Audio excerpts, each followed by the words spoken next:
Restez au courant de l'actualité politique du Cameroun avec Cameroun 24. Notre équipe de journalistes expérimentés fournit des informations vérifiées en temps réel, avec une vue équilibrée sur les questions controversées.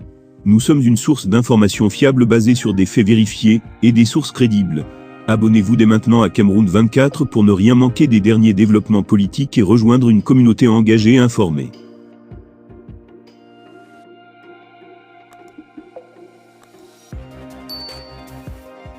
Le Cameroun a récemment décroché sa qualification pour la Coupe d'Afrique des Nations 2024 en Côte d'Ivoire en battant le Burundi 3-0.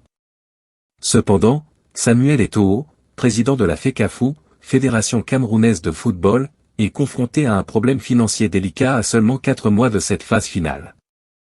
Il s'agit de la dette contractée auprès de l'État camerounais pour la participation à la Coupe du Monde 2022, une dette qui n'a toujours pas été remboursée. La question émerge naturellement. Eto'o osera-t-il demander à nouveau de l'argent à l'État alors qu'il a la réputation d'être un mauvais payeur? Lors du départ pour la Coupe du Monde 2022, Samuel Eto'o avait fait le choix exceptionnel d'engager la FECAFOOT à contracter un prêt auprès de l'État camerounais. Cette décision avait alors suscité l'attention, étant donné que jamais auparavant un président de la FECAFOOT n'avait eu besoin de recourir à une telle mesure pour financer la participation d'une équipe nationale à un événement sportif de cette envergure. L'État avait consenti d'importants investissements financiers pour cette campagne qatari, que ce soit sous forme de subventions ou de prêts. La part de la dette correspondant à ces prêts s'élevait à la somme considérable de 2 732 110 821 francs CFA, financés par les contribuables. L'accord prévoyait que cette dette serait remboursée dès que la FIFA verserait la somme allouée pour la participation du Cameroun à la Coupe du Monde 2022.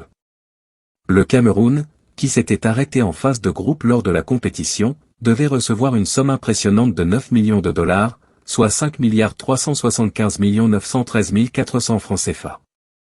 En d'autres termes, Samuel Eto'o était tenu de rembourser plus de la moitié de cette somme à l'État camerounais pour éponger la dette. La question qui se pose désormais est de savoir à quoi a servi cet argent, notamment étant donné que la FIFA avait déjà fourni des avances pour permettre à chaque sélection nationale de se préparer de manière adéquate pour le tournoi. En effet, la FIFA avait pris en charge l'ensemble des dépenses des équipes dès leur arrivée sur le sol qatari, jusqu'à leur retour. Le dilemme qui se profile pour Samuel Eto'o est complexe.